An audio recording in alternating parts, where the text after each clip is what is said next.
put your strategy in to help elevate the people. You can't brand, like you cannot come in here and act like you know it. Otherwise, you are a colonist. We're tired of colonialism. Talk about it. Right? Because we live in a world that is full of nothing but colonizers. And what a colonizer does is you come into a world that you never knew existed, that you act like you discovered it. But it's been thriving and living and surviving and actually taking care of one another for millennia. And you want to act like you discovered something. Then what you come in and you take all of its resources and you suck it dry and decimate it. And then when you no longer have a use for it, you move along. And if you do that, the tribe will do what naturally a tribe does when it is invaded. It'll fight back. And that is what I try to help brands see all the time. You can't go in and try to come in and act like you discovered something and you are the one that makes it hot. No, you listen, you sit down and listen, and you co-create with them, and you make sure you elevate them. They don't elevate you. You're listening to the Black to Business Podcast, an educational podcast providing Black entrepreneurs with the tools and resources to start and grow their businesses. We chat with vetted Black entrepreneurs, thought leaders, and business owners as they provide tips and resources to help take your business to the next level. I'm your host, Monique T. Marshall. Hey, and welcome back to the Black to Business Podcast. I am your lovely host, Monique T. Marshall, and I am so thrilled to be here with you today. You know, entrepreneurship is a journey filled with highs, lows, and countless learning moments. As Black entrepreneurs, we often find ourselves walking a fine line, striving to achieve success in markets that may sometimes seem resistant to our uniqueness. But what if I told you that embracing your authenticity could be your secret weapon? Well, my friend, that's precisely what we're diving into today with our extraordinary guest, Brandon Rochon. During this episode, we'll explore how being your unapologetic self can not only elevate your brand, but also revolutionize the markets you enter. Brandon is a creative force who has worked with global giants like Coca-Cola, Samsung, and Red Bull. He's a branding and design expert who knows how to harness the power of authenticity to make an impact. Together, we'll uncover strategies for building strong brand identities, succeeding as freelancers, infusing culture into your work, and leading change in established markets. Brandon's insights and experiences will inspire you to break through barriers and find your own path to success. So get ready to shine bright and learn how to bring the heat with Brandon Rochon. Let's dive in. Brandon, welcome to the Black to Business Podcast. Such a treat to have you here. So welcome to the show.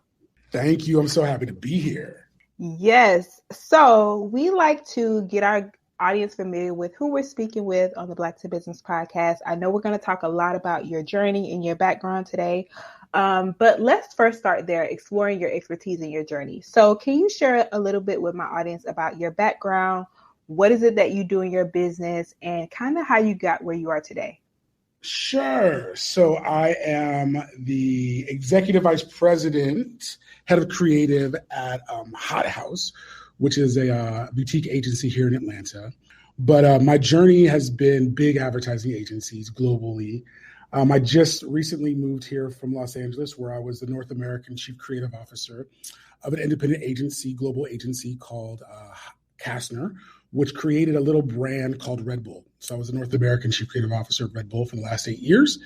Prior to that, I was in Chicago at Leo Burnett, which is a huge global agency, where I was a senior vice president, global creative director of Samsung.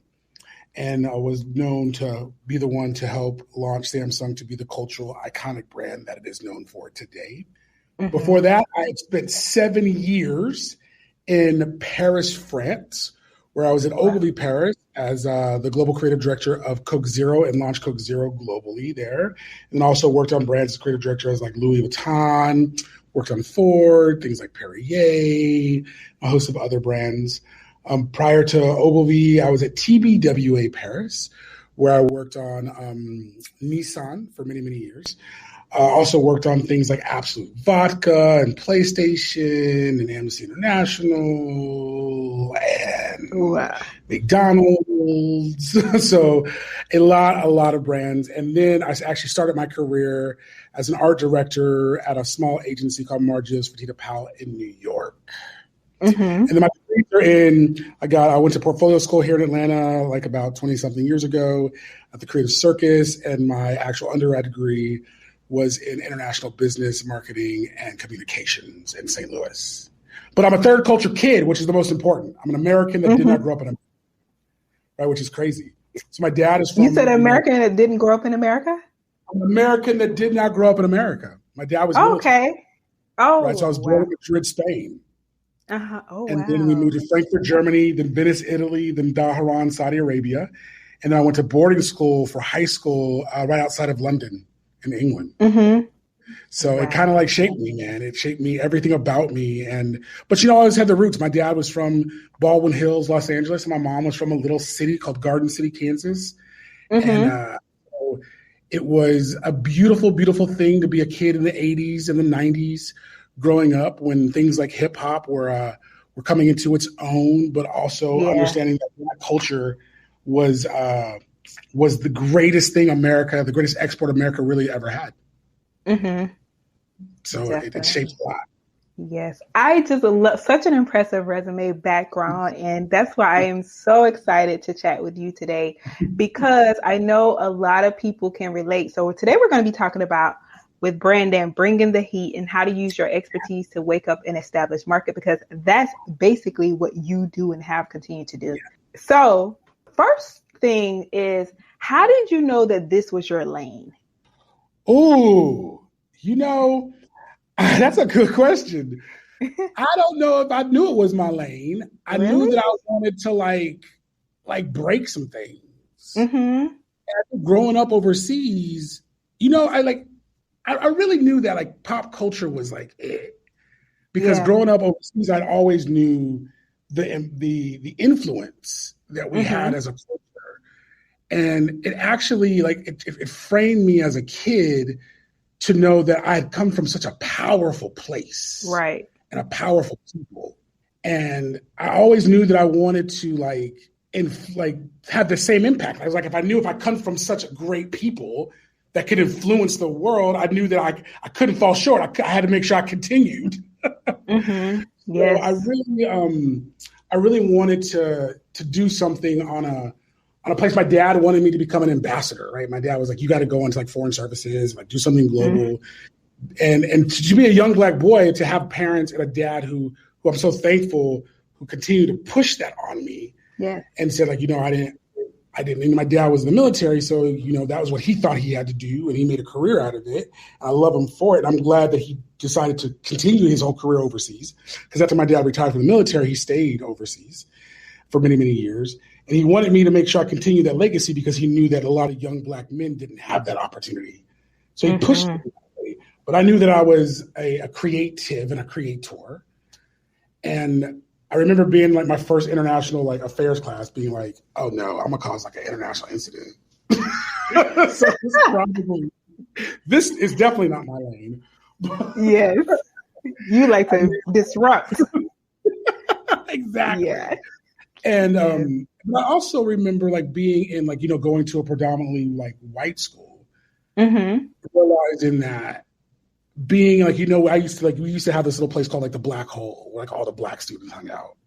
And wow, I remember being in the Black Hole, hanging out with my friends, and them not realizing the power that they truly had. And it was almost as if they were coming to this great institution of higher learning, thinking that they had to prove their worth. Yeah. And their greatness. So where something my dad always said to me was son, dare to be great, every time he got off the phone with me when I was in boarding school. And then because I'd seen how much we had influenced the rest of the world, whether I was in Istanbul or, Athens or Berlin, I knew that Black Americans had some of the most, I was the dopest thing in the room when they figured out that I was Black and American. Because when I walked in the room, I was black and I could be from anywhere. But then as soon as I opened my mouth, they wanted to act like me and dress like me and dance like me and be a part of the culture that was mine. But when I came to America, they realized the people who were me didn't understand that that was them that they wanted to be too. So I knew that I had to get into something that influenced the rest or be a part of those conversations that was going to continue to perpetuate that. Yes. But I wanted to do it not in the entertainment world, but I thought I did. So I actually was working for like MTV, and I was doing some things as hosting for it. You know, it's like I hosted like this real world reunion tour, and I was hosting like MTV Campus Invasions. And I was like, oh, I want to be a personality and a DJ, like a VJ.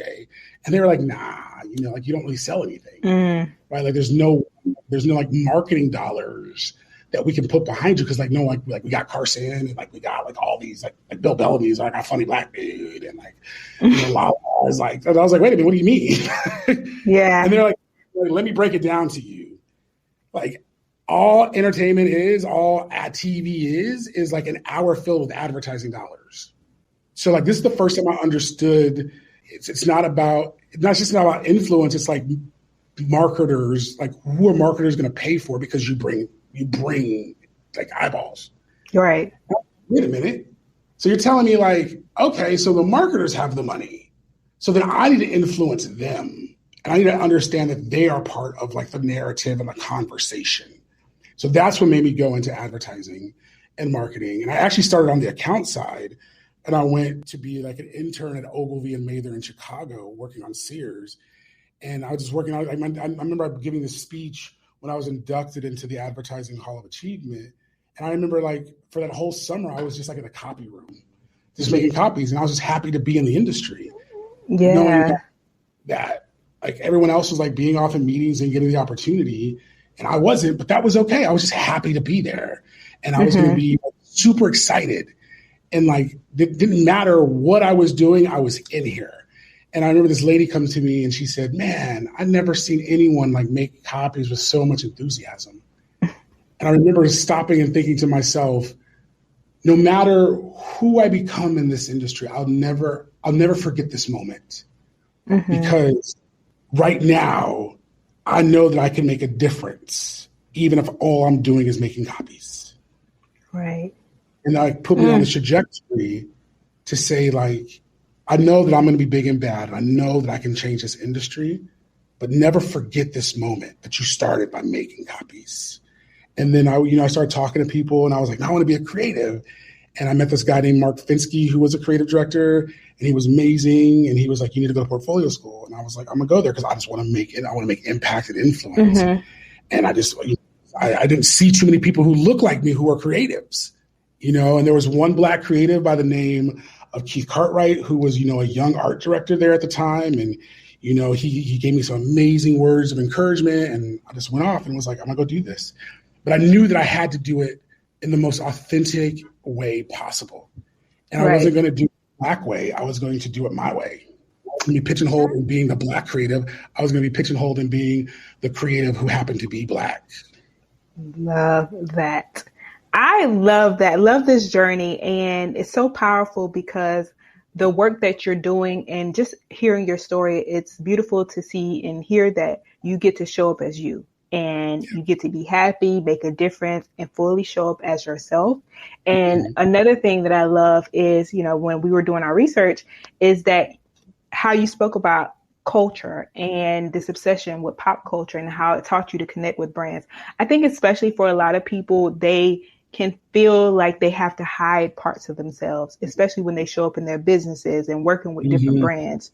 So for you, you were able to use this obsession and your creativity to actually connect with brands, connect these brands with the culture.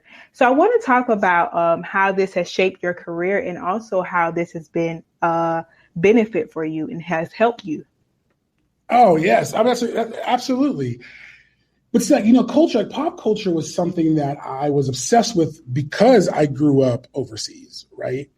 So trying to navigate being like what it meant to like your own identity. Like I think we all go through this place of like you're trying to find like who you are as a person and like a human being. And Yes. being, a young Black boy who's growing up in the deserts of Saudi Arabia and like trying to connect with what does it mean to be Black and like seeing Black culture come at you. Because there's only two things that I had readily available of my culture in Saudi Arabia, and it was hip hop and sneakers. Mm. So those are the two things that I fell in love with. But understanding but I could see the effects that it was having on people who weren't American nor Black. Mm-hmm. And trying to figure out like what was the universal truths that it was having. And like I could see how, like a KRS-One could speak to the knowledge of wanting to break free, of just wanting to understand something and know that it was bigger than what an oppressive government could be in Saudi Arabia, because he was talking about oppressive governments. And he just happened to talk about it from a kid from being, from New York. But why could a kid from Saudi Arabia understand that? Or when Biggie Smalls or Tupac, like what he was saying, they could understand the beat. They may not understand the words, but they could feel something was powerful in it. And then when like Jordans would drop, like how could a kid from like India understand like the power that Air Jordans were having? Because they were beyond like what made them cool. Because they weren't trying to floss and flex in Saudi, but they were, because they understood that there was something happening and moving with the power of these shoes to a people. So I would start to understand, and what it did was it made me how to become a decoder of culture, and then like a remixer of cultures, because I could start to see like the differences was not really difference. It was more about the similarities that we could really connect and bond on. So I found out how to live in the hallways of culture and be comfortable in the hallways, because I could look into both rooms and see what binds us, and then make people comfortable coming together to say, yo, man, like, you know what? That idea is really similar to that idea. And that's what you guys should talk about, because that's what really connects you. And then understanding that what you think you're uncomfortable about, really, you're really learning it from here. So when I listen to Tupac or Biggie, or whether it was like a Young Jay or LL, I was like, it's actually Shakespeare's iambic pentameter. And what he's really talking about, like Taming of the Shrew, is really when Tupac was like, yo, he's talking about, like, are you really mad at her because she's this way? Are you calling her a bitch because she's truly a bitch? Or are you just mad because you really can't understand what she's saying? Shakespeare. Wow. So powerful. So right? Powerful. Yes. Decoding and reimagining, remixing the culture. Yes. Love it. Love it. Right. And that spoke to someone. So I love that. And I also want to talk about, so you mentioned before, like you've worked with some iconic brands, Coca-Cola, Samsung, Red Bull. Now, how has your experience in these more established markets influenced your perspective when it comes to branding and innovation? They taught me that all brands are afraid. And what they're really looking for are for people who care enough to help them understand who they should be talking to and why. Right. Like I remember that every brand is trying to be innovative because they have to stay fresh. But I also understood like being fresh there's different contexts of being fresh. And like sometimes freshness can break the system. And you can't live in anarchy. So you have to understand how to help a brand stay fresh but familiar. And that's where the coding comes from, right? And so like, Coca-Cola has like dreams and ambitions. It's like when we were launching Coke Zero to the world, it's trying to find that like, okay, we got to tap into like, what's the human truth? And then where do I find it true in culture? And then where do I like, when I find it true in culture, where do I find it true in like supernova culture that then makes it pop? And there's like there's only 5 pop cultures. So if I got to find a human truth, and then I got to drill down deep into that with the brand and say, what culture are you trying to make it pop in? So the 5 cultures is music. So you can either make it pop in music, you can make it pop. The second one is fashion. The third one is art. The fourth one is sports. And the fifth one is like emerging like a subculture. Like what's another new thing happening? Like a strange, like a thing that you are so uncomfortable with that is going to be, but it's going to be a mixture of art, fashion, music, or sports. So like you think of like freaking skateboarding, then it was a sub, right? Or you think of like pickleball, right? It's always a derivative of something of one of the other four cultures. And so if you're not, so who are you going to like? So then, and then there's subcultures within those cultures, right? So like dance is a subculture of music, but then it could be turned into a sport, right? So that's why breakdance is about to become an Olympic sport. But breakdancing wouldn't exist without hip hop. So you have to understand how to decode all of that, and then authentically brand which one are you going to then put your strategy in to help elevate the people. You can't brand, like you cannot come in here and act like you know it. Otherwise, you are a colonist. You're tired of colonialism. Talk about it. Right? Because we live in a world that is full of nothing but colonizers. And what a colonizer does is you come into a world that you never knew existed, that you act like you discovered it. But it's been thriving and living and surviving, actually taking care of one another for millennia. And you want to act like you discovered something. Then what you come in and you take all of its resources and you suck it dry and decimate it. And then when you no longer have a use for it, you move along. And if you do that, the tribe will do what naturally a tribe does when it is invaded.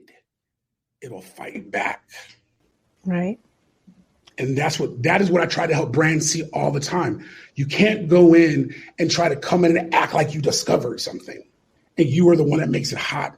No, you listen, you sit down and listen, and you co-create with them, and you make sure you elevate them. They don't elevate you.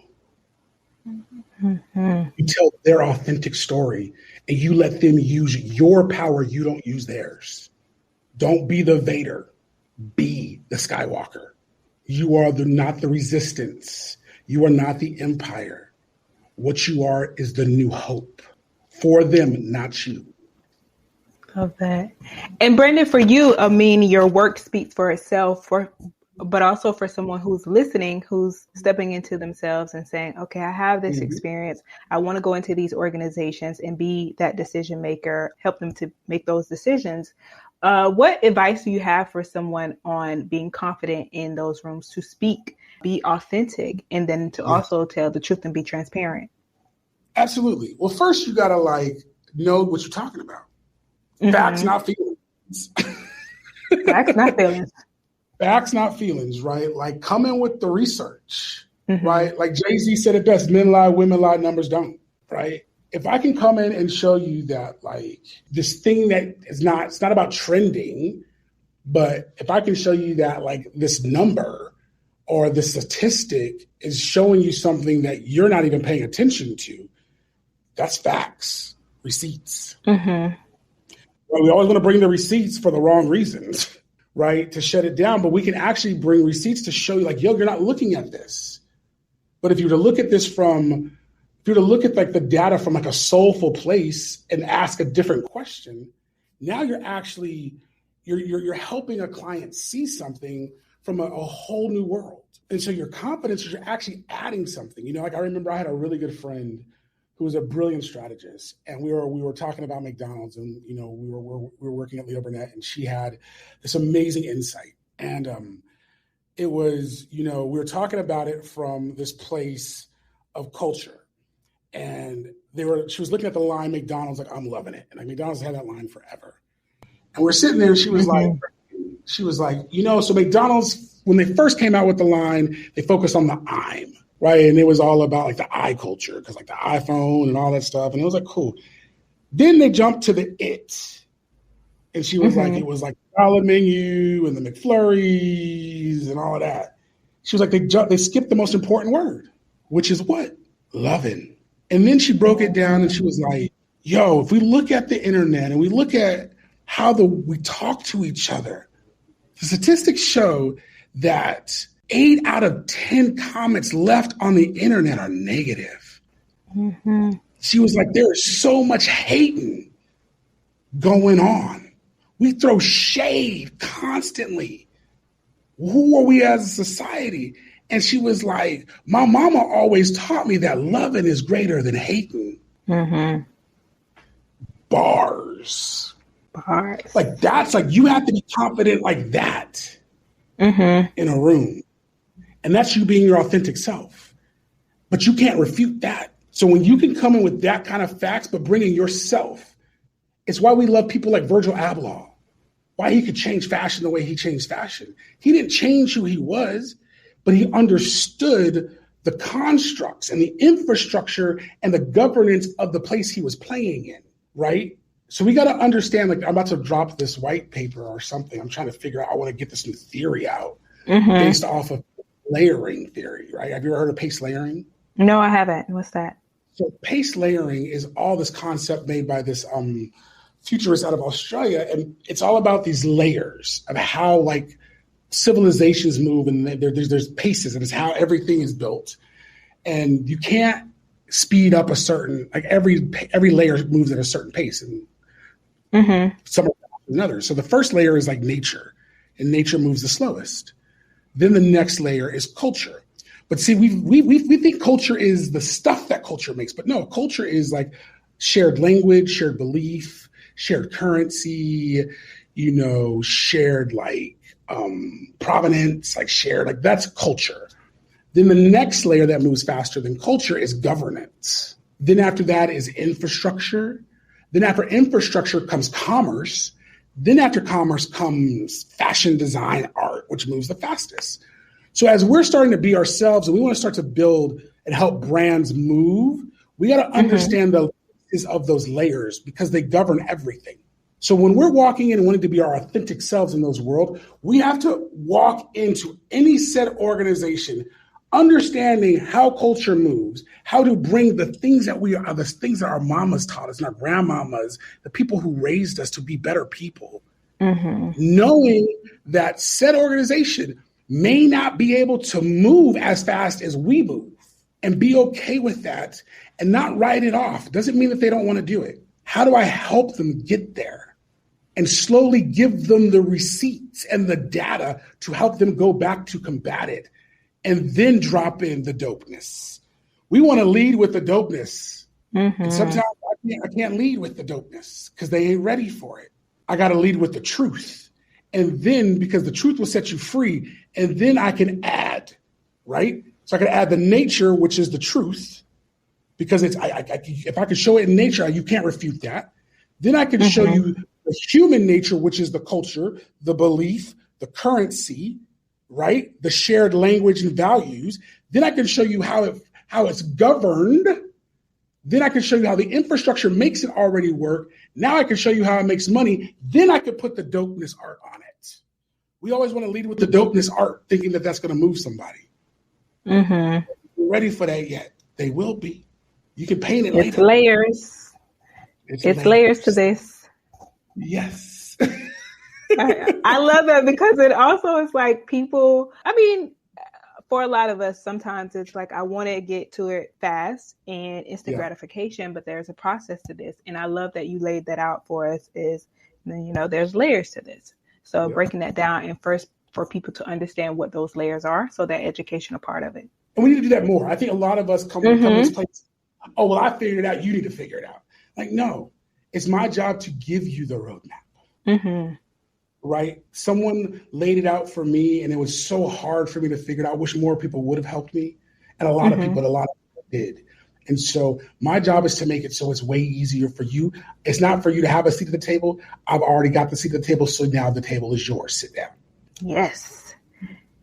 Love that, sharing knowledge. And speaking of that, which a perfect transition into leveraging your expertise in branding and design to help my audience. So as someone with extensive research in branding and design, we spoke about all of the things that you've worked on and are working on. What advice would you give to those who are new Black entrepreneurs looking to build those strong brand identities for their businesses? First of all, I'm always like, if you're going to build a brand, make sure that it's a brand and not a concept. What does that mean? Tell the difference between brand and a concept. Everybody got ideas and a lot of good ideas. And we want to come out there and we want to be like, yo, because I'm telling everybody about my idea. But the difference between a brand and a concept, a brand has a foundation that many things can be built off of. It's a platform, right? So if we look at like the difference between a brand and a platform is this. I was taking my team through this the other day. I was like, okay, a cool brand. And like I said, I want to get people to stop thinking about brand and I want to get people to think about platforms. So an idea that's really cool is like, yo, I want to have a fashion brand. And I'm like, super cool. And I'm going to call it, whatever, like, Tamika James. And you're like, okay, James brand, that's not a brand, that's a concept. Because you have yet to tell me what it stands for. You just because you say it's called Tamika James and you say it's a fashion brand does not make it so. This ain't Field of Dreams. If you build it, they will come. I'm going to ask, so Tamika James, I'm going to ask, what does it mean? What does it stand for? What actually, and it has to come from a higher ground. So if you're telling me Tamika James stands for entrepreneurism, I'm like, what the hell does that mean? But if you tell me Tamika James came from the place of this concept, meaning that it started from the notion that I come from a long line of men and women who worked hard every day and went from being factory workers to educated men and women to corporate men and women to entrepreneurs. So therefore, it is about trajectory. No matter where you start from, you can change your stars for generations. So it's actually about changing one's trajectory. So Tamika James actually means like trajectory changing. Now we're getting somewhere because it's a concept. Aha moment. Right. So when I see Tamika James, that means Tamika James now can become a fashion brand today, but it actually is building about changing trajectory. So Tamika James fashion could then turn into like Tamika James Hotel because she wants to rethink about like changing trajectory. Because now I can change the way you look, I can change the way you stay. Because I'm going to reimagine what does the hospitality look like. So then hospitality, then Tamika James can then go from like fashion, because now she has an aesthetic. It can go to like Tamika James, like home, like furniture. Because like I can say like the way like you lounge. Because I want you to see like being comfortable in who you are can change your trajectory. That's a brand. Branding is the way you design it, the logo, the color, and all that. That's not a brand. Now, what I just did is I made Tamika James a brand that is truly a platform now. Because now Tamika James can now have a design philosophy that can then become a curriculum, that can then become a philosophy that is then taught in like design schools. It's big. It's right? Thinking big. It's thinking big. Yes. So entrepreneurs, that's how you go from being like 100,000-aire to a millionaire to a billionaire.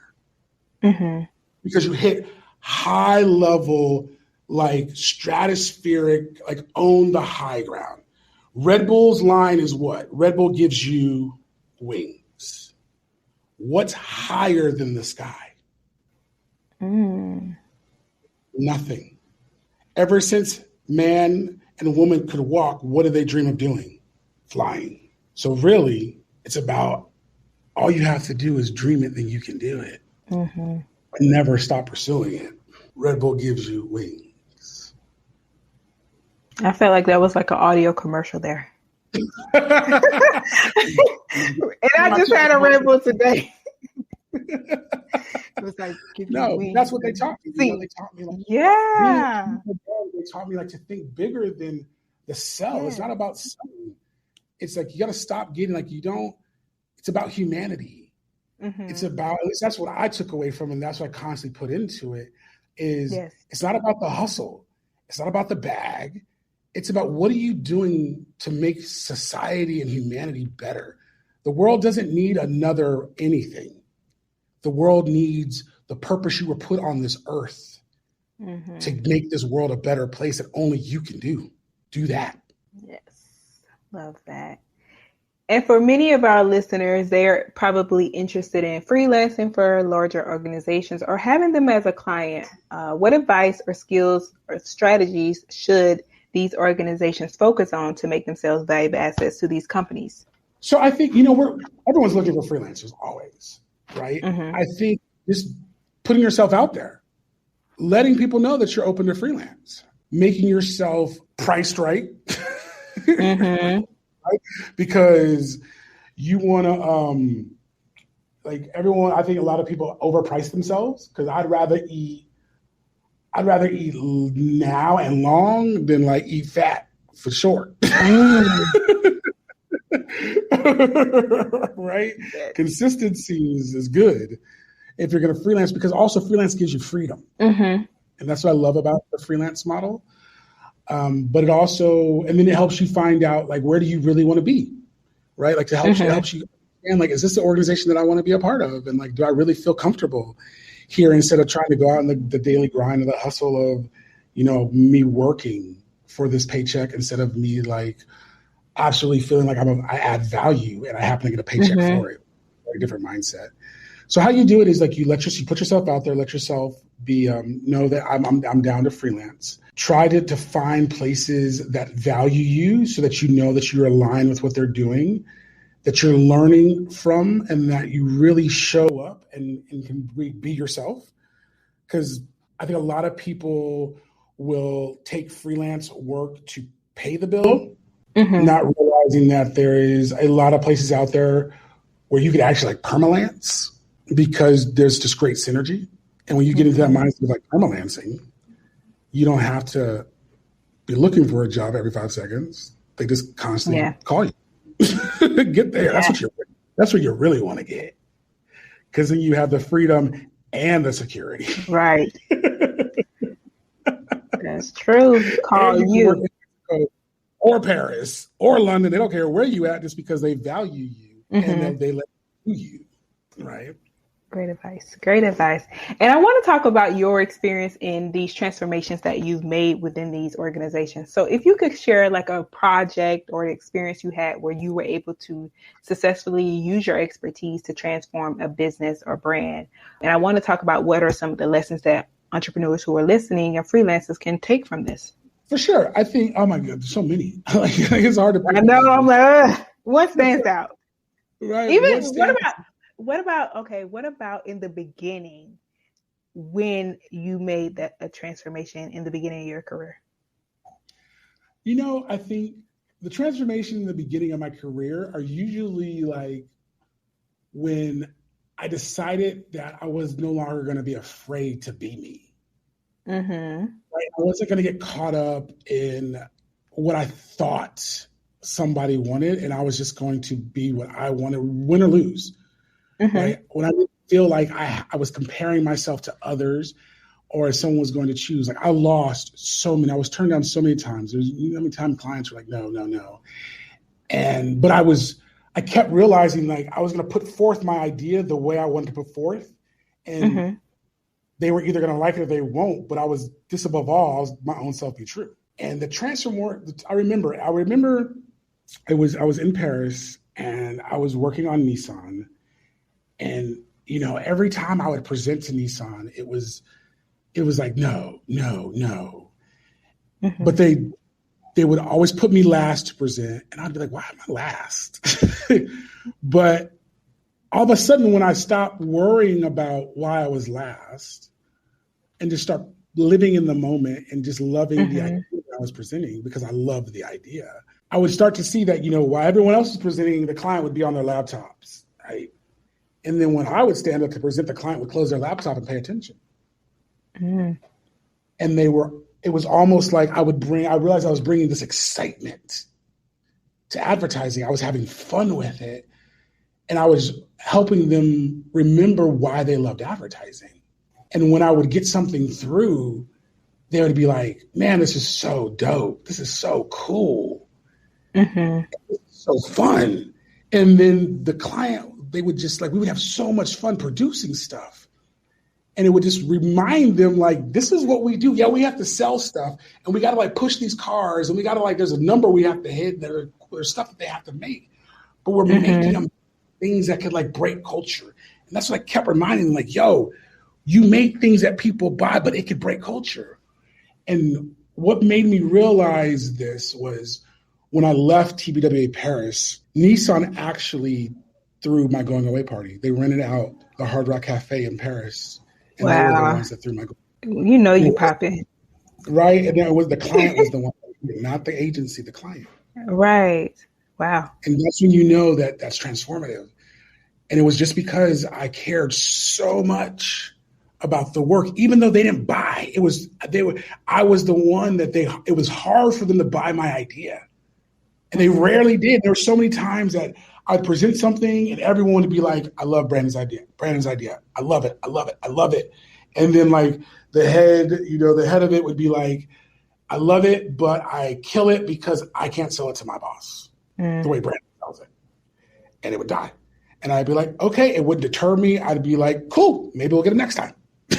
And so those are the moments when you're like, I'm never going to stop being me.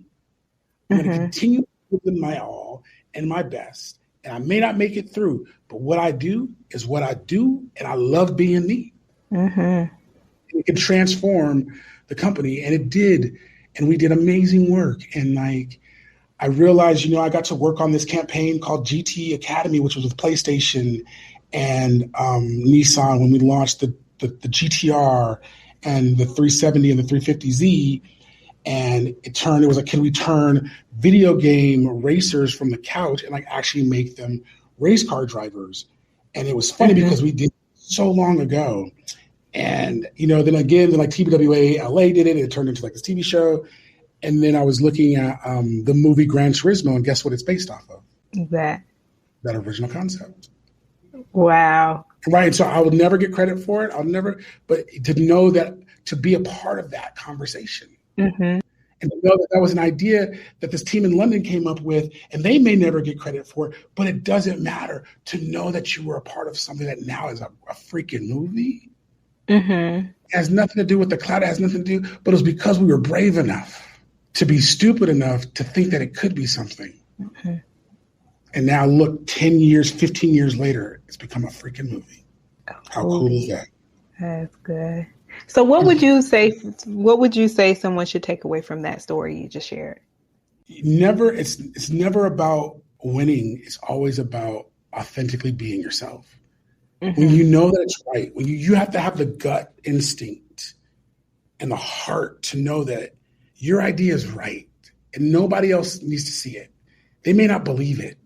As long as you know and you put your all and you literally put everything into making someone else see it. And even when no one else sees it, never stop believing that you know. Mm-hmm. And you must know that you know that you know. And when they don't see it, because you don't know, even as where I am and who I am, I still have to prove it. Mm-hmm. I still got people doubting. But the one thing that I know is that I know. And you ain't got to know. You ain't got to believe me. But when you do, watch out. Watch out. Watch out. Don't stop. Don't stop. Love that. And Brandon, I want to talk about, so what is your process like when you're consulting? So can you walk us through the process to leading change in these more solidified spaces? Because you work with some big brands and they're when I think about big brands, I'm they're set, maybe not, you're in the industry, but they're set in their ways. So for you, when you are in this process of consulting, I want to talk about that and transforming. Yeah, I think I do have a process, and it's not like it's not prescriptive, but the one thing is I get people out of their comfort zone, right? It was funny. I was talking to a friend and like my wife the other day, and I was even talking to a colleague, and I said, you have to realize that being a change agent is lonely because nobody wants to change, and you're the only one that's trying to make it happen, right? So the process is you first have to get people to have what I take people through is what's called like a giant leap. And I use like this proprietary like process that makes people gets people out of their comfort zone and brands completely out of their comfort zone. And I use culture to do it. And like we go on places, we go on journeys, and we talk about stuff that you would never talk about that has nothing to do with marketing, but it's all marketing science. So we're talking about things like we're like being in the club and like people talking to you and like somebody's giving you like a pill because you got a headache, and do you take the pill or not? Like, about that. It's like you got a headache, would you take it or not? Right. Right. But you got to get people like, yo, you're talking to real people about real stuff, and like the life, like life really happens. Life doesn't stop because you're a brand. You're talking to people who are dealing with real stuff. So first I got to get you to talk about real stuff. Then we can talk about like, how do you change and how do you become transformative? Because if you just think that life is a bunch of shiny, happy assholes, I don't know anything. I remember one time being in Paris and talking to Coca-Cola, and I remember they're sitting there talking, and like Coca-Cola has like their own like vernacular and their own speak. And I remember one of my first meetings, and I'm like, and I'll never forget this. And everybody looked at me like I was crazy because I was like new. And I said, okay, and they're talking about, open up happiness and, the world, like bubble up theory. And I was like, And like, I like to buy the world Coke. And I was like, I'll never forget it. I was like, y'all do realize that hookers drink Coke too, right? And there's a lot of stuff that hookers probably aren't happy about, but they would like to not think that their life is miserable because that's not their life. And I'm not saying we need to sell Coke to hookers, but I would love to think that they are human beings and they are absolutely important too. How do we help them open up happiness? Right. And everyone looks at me like, oh my God, I can't believe you said it. I just wonder, how would you talk to them? Right. Because that's real. And if we can't get that real, then I'm probably in the wrong place. Yeah. Because it's like we are talking to human beings. Yes. Human beings got problems. And yes, we all want a better tomorrow. But I don't want you to think that I have to contrive something to think that my future of today may not look like your future. And how dare you be like to compare me or contrive something to make me think that my life is not as good as yours. Because until you know my story, you have no clue what I'm doing this for, because you have yet to see my glory. And when you can start having conversations like that in the boardroom, it's transformative because you bring people back. Brands get way too judgy because they think they get to dictate. You don't get to dictate nothing. Nah, not a none. God gave you 2 ears and 1 mouth. And thank God you got a platform that you get to help elevate and amplify these amazing human beings. Tell their stories because they're the ones that put money in your freaking pocket. I'll give you my money. That's what I know they're saying in there. They're like, give it the money. Give it the money. You just made me feel, one, it's human, but 2, it's like everything I thought in my own biases. No, that doesn't have a place here. It doesn't, and that's the biggest thing. I always say, like I used to have these. I gotta bring them back. Like these posters that hung up in my office that says we all have unconscious biases, right? And then I always ask a client, where are you hypocrites? Because where your hypocrisy lies somewhere. Where does it lie? Right.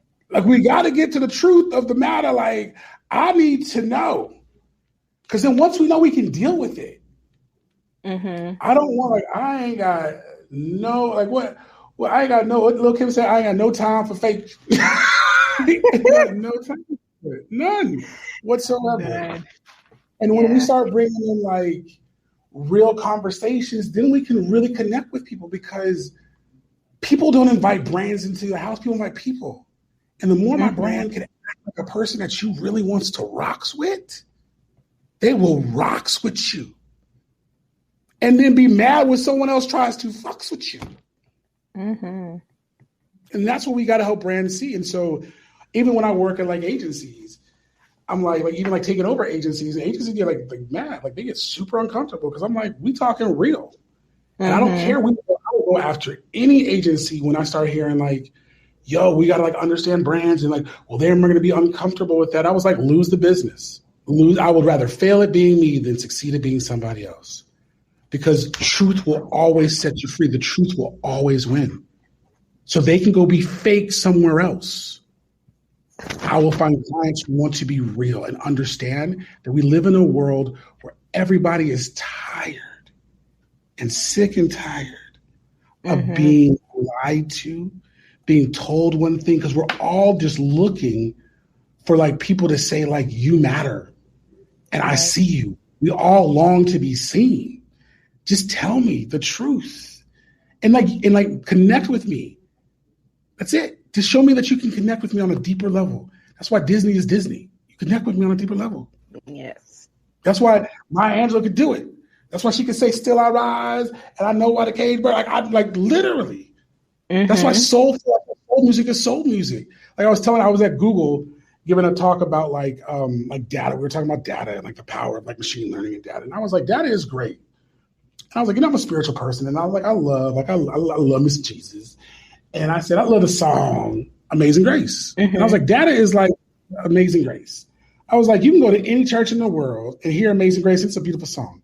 But let Aretha Franklin sing Amazing Grace. Yes. Same data, different interpretation of it.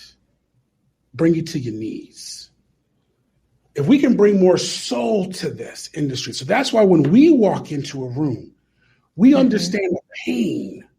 Because that's what soul is, an experience that will connect with someone no matter who you are.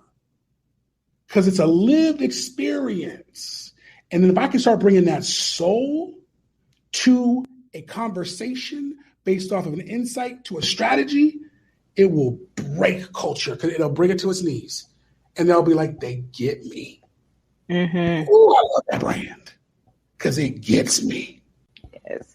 So how do you now, speaking of this, and how do you make sure, especially with the example, like somebody like Coca-Cola, and you're speaking of with the hookers, and I think that's really important. And how do you make sure that the brand's core identity and values are preserved, especially when these are more established brands? Yeah. So, I mean, you got to be good stewards of it, right? You got to understand, I care so much about these brands. I'm not coming in trying to break it, right? I will push it. I will bend the hell out of it. I'm not going to break it. I love it. I understand where it's trying to go. I'm trying to help them navigate the long now, right? I'm trying to help them, like, get off the hamster wheel hype. Like, what are your true values? At the core, what do you truly stand for? And then I'm going to tell you different new ways to talk about it besides this, like crazy, like, you're not going to appropriate the culture. You're going to truly elevate and add to it. So how do I make sure that I let you know that I truly understand what the brand stands for? Because then if I know your brand so well that I'm literally going to feed you back your own stuff. Because you said. So if I can sit there and make yourself a liar, then you got to do what I say. Because you ain't gonna call yourself a liar. So that's why, remember I said earlier, God gave you 2 ears and 1 mouth. Therefore, you got to listen twice as much as you speak. So I listen very well to what a client says. And I got like a photographic memory. So I'll be like, remember when you said this? It does not say that. And they're like, well, yeah. And then you said this, does it not say that? And they're like, well, yeah. So I'm like, so then what's the problem? Then they go like, well, I was like, so are we talking about a bias we have? Are you saying that you don't want to do it because you're afraid? That's different. So let's talk about your fears now. Because now you got a client being like, whoa, wait. I'm just, whoa. Right. Hold on. Now we can have a real conversation here. Right. What you said was this: I'm not about to let you come in here and placate nobody. Because what we can do is change the world. I believe every single brand can change the world. And if you're going to give me your brand, I'm for sure going to try to change it to make it a better place. I'm going to use your platform and your money to make it a better place. Love that. Love it. Brandon, we have talked about so much, and this has been such a powerful conversation. And I love that you are expressing and just drilling in the importance of being authentic and also being impactful, and love the work that you're doing related to culture. So I want to talk about, for people who are listening, how they can show up as them full selves within their own businesses. So your journey in understanding culture and its impact in branding is truly fascinating. So how can our audience, particularly Black entrepreneurs, bring their cultural backgrounds and experiences into their business ventures effectively? Well, first of all, I think they have to elevate their taste level, right? It needs to show up impeccable, right? It needs to show up beautiful. Design aesthetic taste level has to be like, it needs to show up, it needs to like make Louis Vuitton quiver. What happens is we don't take the time to put in the craft.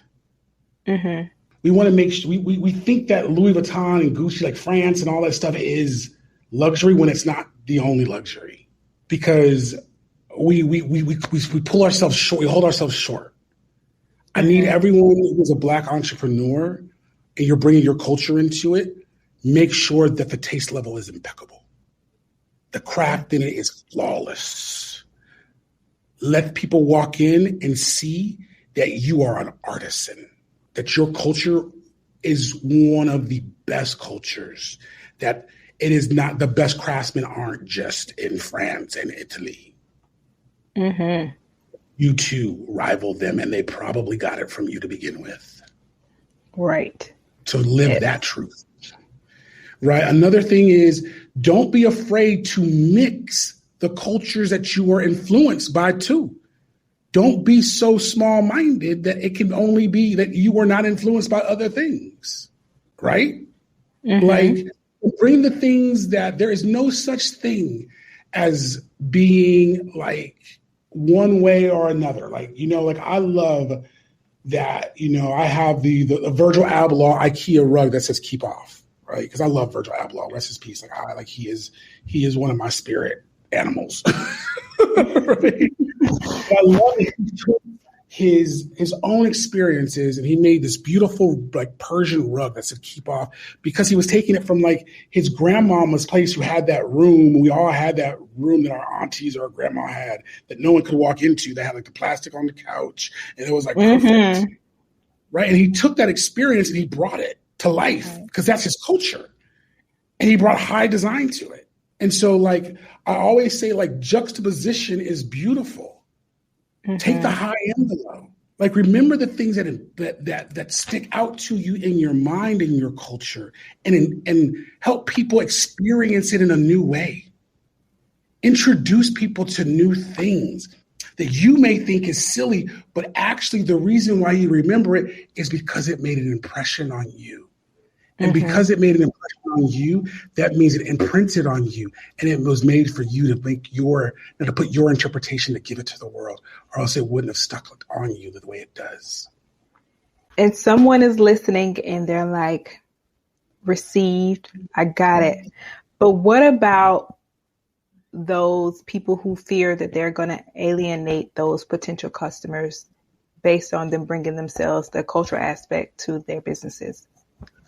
So you got to remember that the only way to ever build a fan base is you must first have a core, then have a crew to then get the crowd.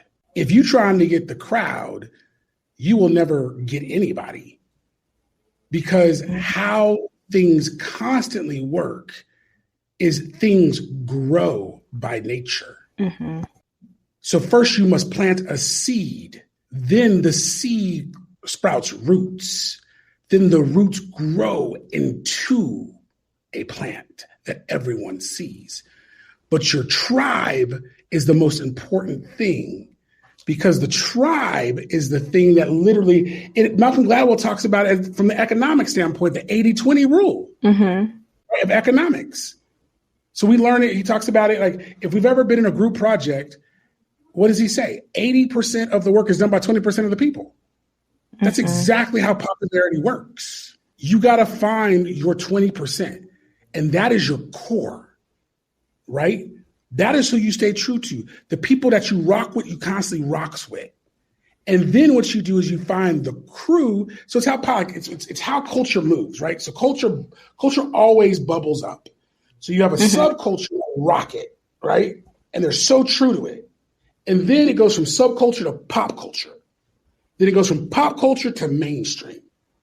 But subculture is what literally is the true hardcore heads with it.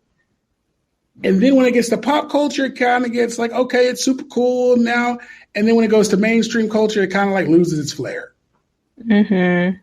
Nobody wants to be mainstream culture. Think about it. Think about the thing. So you think about, like, I was looking at, like, I love ballroom culture, right? But if we think about ballroom culture now, it's so like mainstream.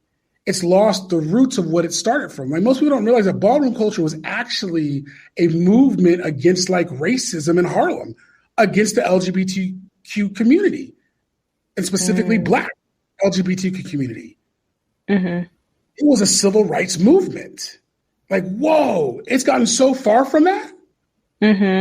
The soul and the essence of what it truly stood for. Now it's beautiful and like it's super commercialized.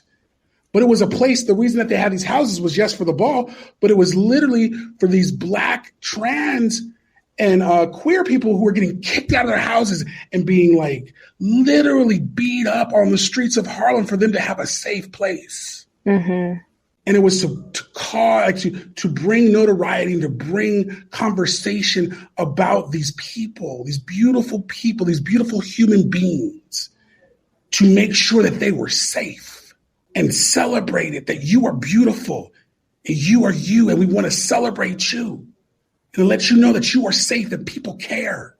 But now we slaying all day and now we got with the good hair, slaying all day and on TikTok, living in Iowa, who has no freaking clue that that's what it stands for. It was literally Black Lives Matters. So you see what I mean? Like, don't worry about the crowd. It's the crew and the core that matter the most. This above all, stay true to the core and the crew. They will be, that wasn't, you don't need no beef, you better hype your bestie up. Let them go out and spread the word. Beyonce ain't got to do nothing. The Beehive will do it all. Swifties will come out swift for Taylor. That's what they call Swifties. Yeah, they call Swifties. Lord. But they do. Saying? Yeah, the tribe. The tribe will come out hard. Kanye didn't change anything for Yeezys. He made Yeezys, and the tribe made it popular. Yeah, did you ever see a Yeezy commercial? Never seen a Yeezy commercial, no. Never seen a Yeezy commercial. But yet them shoes would resell for $700. Right. So don't get caught up in the marketing hype. Know your tribe. Know your core. Know the people who really believe in you. Stay true to them. Always try to inspire them. Don't try to impress them. Inspire them. Right. Then the rest will come. And all of a sudden, Target's going to come at you because they'll appropriate. What people who can't create do is they appropriate. They cop. So know that you're a true creator. Keep creating. Everybody else will try to come cop, and that's when you know you got the crowd. Is because they're coming to cop it. Because they can't create it. So you keep creating for the crew and let them, the core and the crew, go out there and make it hot. Then the rest will come. That's right. That is true. That is a word. Brendan, Like, this has been so insightful and yet so inspiring and motivating. I'm truly motivated. I was over here like writing notes. My iPad just said like cool down temperature. So you are on fire. Thank you. You're welcome. And so I want to talk about more of the work that you're doing and how people can get involved. Talk about maybe some of the things that you offer and how people can possibly work with you. Absolutely. I'm always like constantly reach out to, us at hothouseinc.com, right? We're like going through like a whole new rebrand. Like I'm changing this whole agency and I'm constantly just looking for creators, right? I'm looking for right now we actually have we're looking for like a content creator to help us. I'm looking for art directors and designers and strategists and writers and just like a technologist. And I just want true people who understand culture and brands. And you don't have to be the best. I just want you to be able to truly want to come in here and like change the world. And we are not, I would say we're not a teaching hospital, but you don't have to come in here and understand it from day one. We will pour into you. But if you really want to, I wanted to build a place like everyone asks, like, why'd you come to Hot House? Like, your resume is so amazing. You can go anywhere that you want to go. And I'm like, maybe, but I'm where God wants me to be. And it's always the place that's going to give the best opportunity to those who need it. Right. So, yeah, I think you can reach out to us. Like, you can hit us up on LinkedIn. You can always inquire with us. We're always looking for the biggest, brightest talent, whether we have a position or not. Put it in. Like, let us know who you are, because we're always going to be looking. And whether it is we have a place now or we have but you never know, because things change every day. So I think we got as creators, we have to constantly reach out to the people we want to work with. I'm amazed that more of us don't reach out to creators like myself. Because when I was trying to get into the game, I was reaching out to everybody. And it was just like, yo, can I just have 5 minutes of your time? And to tell you the truth, if you reach out to someone and they don't have time to talk to you, you don't ever want to work for them. Because if we get to the place where we don't have time to talk to the next, we have forgotten what we really are put in this position for. And so when you look at that, because none of us got to where we are by ourselves. Nope. Someone believed in us to take time to talk to us. And yes, we are busy. We are super, super busy. And so you have to give us grace. Right? We're like, oh my God, you got to reschedule. Or hey, like, it doesn't mean that we don't want to talk, but we just might need a little bit of grace. But I have met some of the most amazing people in my life in this industry. I've met some of the most horrible people in my life. But reach out. When you see me, or you hear me, or you see people like me, reach out. We're looking for you. We're constantly looking. You don't know how many times I walk into HR and I'm like, did anyone reach out? Or can you find? And they're like, Brandon, I hate this industry says we just can't find them. And I'm like, are you crazy? Right now, you gotta have some skills now. You just you just can't, because you want it, don't mean you can have it. But you got to show up and show up right and show out, right? But we're looking to give you a shot, but you got to take the shot. Ain't nobody sitting here people are not here waiting for you, but we're looking for you. That's real. So reach out, hot out. Like I'm like looking. I want, if it needs to flood my inbox, flood the agency, not my inbox because my inbox is flooded. Flood HR's inbox. I want it to be flooded with all y'all, and I promise you, they will reach out. They reach out. That's good. And so, also with that, where can people connect with you and find you? LinkedIn, right? Brandon Rochon on LinkedIn, and then you can follow me on Insta at Mr. Rochon. Got it. And we will definitely put those in the show notes. And now into a quick round of not so serious business. Some fun questions. Okay, so what TV show do you wish still aired? Oh, that's so good. Oh my God. I wish A Different World. That's a good one. Right? It was so good. I just love, it just opened up the world, right? Mm-hmm. And Grownish just don't do it like a different world. It was You just said grown. I different. haven't seen. Yeah, it's different. It's just different. It's different. I like it, Yeah, but also I wish Blackish still aired. yeah. I heard that was Blackish good had some too. beautiful moments. Yeah. And I love my man Anthony Anderson, right? Like I love him, and I love the whole cast. I love King Barris and what he was doing. Like I was sad to see that show go. I'm always like, yo, I need my credits for that because literally y'all just like stole my life and like. I was at lunch with Anthony one day. I was like, yo, y'all realized it was just my life. Y'all just like literally. Just stole it. Wait, I heard you slipping. You was at lunch with Anthony. Right. Yes, because I got, I was really, when I moved to LA, I was like, you know what? I just love who he is as a person. And I think, I don't think I want to give him his flowers now because I was like, I think he is really, what he's trying to do is beautiful. And I don't think we as brands give him enough love. And so I'm always trying to figure out how to work with Anthony. And then he was doing the show and I was like, yo, Anthony, you need to call me for consulting because there's some things you ain't doing right. Let him know. Transform. Right. But he's always just been like such a good and real person. And that's what I was like, that's how we have to be in this world. And so when I saw that show like stop airing, I was like, oh, it's so good because there's so many great like real conversations, which I love. Like, when I talked about what we do with like brands, like it was just talking about real stuff. Yeah. Well, I wish that show was still on. So those are probably like the two biggest shows that I still wish were on. But I also love, I love like the United Shades of America. I love shows like that because I think it's like the commentary on those things are absolutely beautiful. I love these, these shows where like there's a show that's on Nat Geo right now that I was looking at that's about this young Black male who's traveling.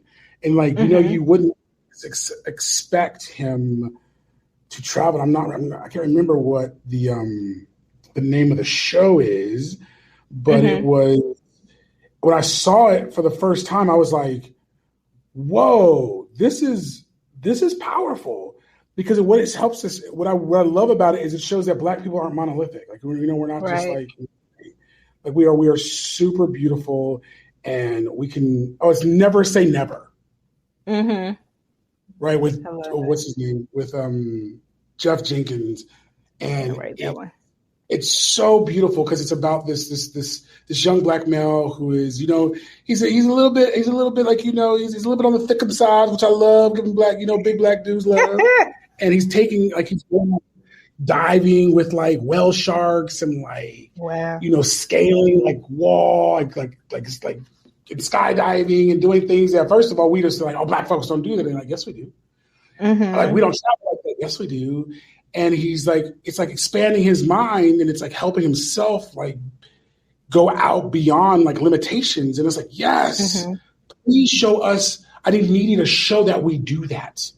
Because then what it does is young Black boys and girls that, yo, you can do anything because you are not just one way. Right. And so that's why I love that thing. Never say never. I got to put that one. And then the United Shades of America. I haven't heard of those two, so I will check. Oh, United Shades of America. Gorgeous. You'll love that show. It's an amazing show. Check it out. And speaking of, I wanted to ask you, so how has your transition been from like LA to Atlanta? Like, how has Atlanta been treating you? And what's some situations like that's so Atlanta? Like I like Atlanta. I haven't fallen in love with Atlanta yet. I like Atlanta. It's very different than LA. It's different, because I wanted to have like, I thought Atlanta was going to be like the real Wakanda, and there's elements that it is, but there is like there is this place like I had like this run in with like the suburban moms and not understanding. I didn't realize that Elf on the Shelf was white because I didn't want to do Elf on the Shelf. I wanted to do Snoop on the Stoop. And there were some mothers who had something to say about that. And so then I had to explain that and I break down that I was like, yo. First of all, I was like, I'm not teaching my daughter that that first, like snitches get stitches, and like there's gonna be no camera in the house. But so we'll have both Snoop on the stoop and Elf on the shelf. Right? But then I also realized that Atlanta has this beautiful moment, but it also is plagued by a mentality that I didn't realize that I'm just now figuring out. Like Atlanta has what I call clouditis. Clouditis. Clouditis. And clouditis is a disease that it's about you being seen and you wanting to be a celebrity for yourself. And it's not about, it's like in all the progress that it wants to make, it seems like you want to make fame for yourself in Atlanta so that you can be a dog in Atlanta. And you got to get global. You got to get bigger than that. And it's not about you. It's about what you can do for others. Yeah. And so there we have to get it is, and I didn't think that I would see it. And the more and more I saw it, I was like, oh no. Like it's so like, because like LA is like everyone is trying to get on, but in a different way because the town is about like Hollywood. It's Hollywood. Yeah. Right. But it's about like creators. Like everybody is a creator in LA. So everyone has a project they're trying to create. And not everybody is a celebrity, but everybody is a creator. In Atlanta, everybody's trying to be a celebrity. I hear that a lot too. I hear that a lot. It's like Hollywood. I hear it's like Hollywood. I mean, I'm originally from Georgia, but I'm from South Georgia. And the question I get all the time is like, why you want to move to Atlanta? Why you want to move to Atlanta? And I think it's like you. I didn't fall in love with Atlanta. I'm in New York, but I've heard that all the time. New York has, it's a different kind of hustle. It's not about like. It's a different kind of hustle. Like everybody's on their hustle, but no one's trying to be famous. They're trying to get stuff done. Right. So I take someone like, like Lin-Manuel, who worked his butt off to do what he did, but it wasn't about Lin. He was trying to change the game. And then all of a sudden he got his flowers and his fame. Yeah. But he first knew that it was about the work. To Atlanta, it feels like I'm doing the work so I can become famous. Yeah. And so put me up front. And I'm like, I want you to have your fame if that's what you want. And that's great. But how about like you turn the spotlight from you and make it about the work? Because you could do so much if you were just to make it about the work. Right. And so that's what that's why, I'm very big about like the creative class and helping, like if I could come in here and make any kind of a difference to elevate the creative class and help the creative class come in and move different to make things happen. I'm all about that. I got what I want. I was talking to employees, and we were talking about, like the EGOT, right? And I was like, this would be amazing if we could get an Oscar. He was like, oh, I just want a lion from it. I was like, I already got a lion. I was like, I want an Oscar. And he was like, I was like, because if we get an Oscar, we can get an Emmy. And then imagine if we put the right music on, we may get a Grammy. And he was like, dude, that's ridiculous, but I love the way you're thinking, right? And I was like, but it has nothing to do with being famous. It has something to do that it actually made an impact. Right. And if I can get people to realize that, don't worry about the fame. Worry about the impact that it makes.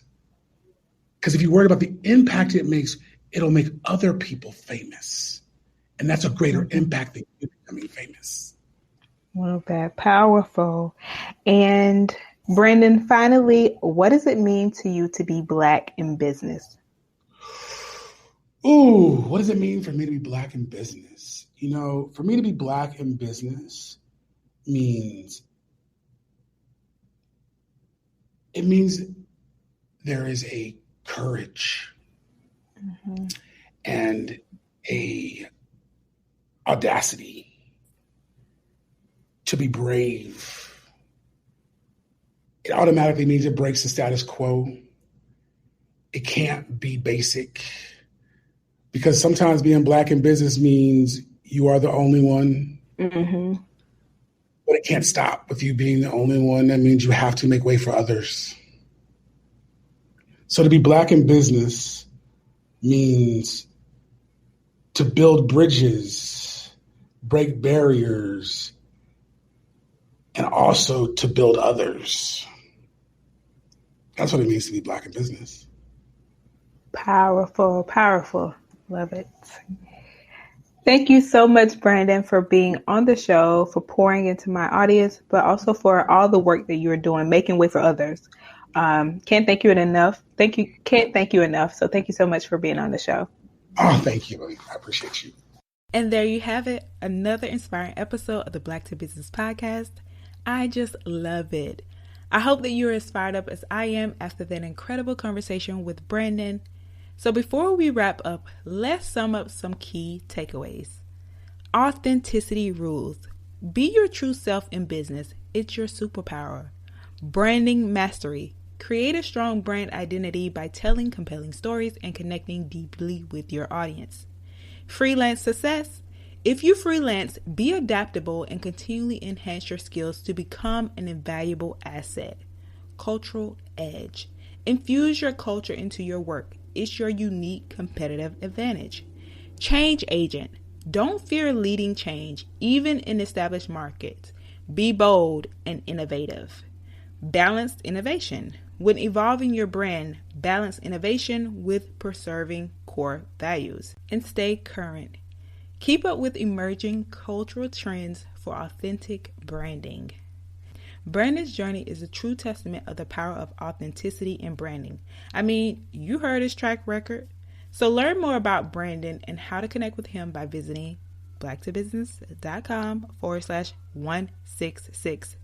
Thank you for joining us today on this journey. And remember, your authenticity is your golden ticket, and you have the power to make a lasting impact on the world. Until next time, stay inspired, stay authentic, and keep thriving in business and life. See you next week, same time, same place.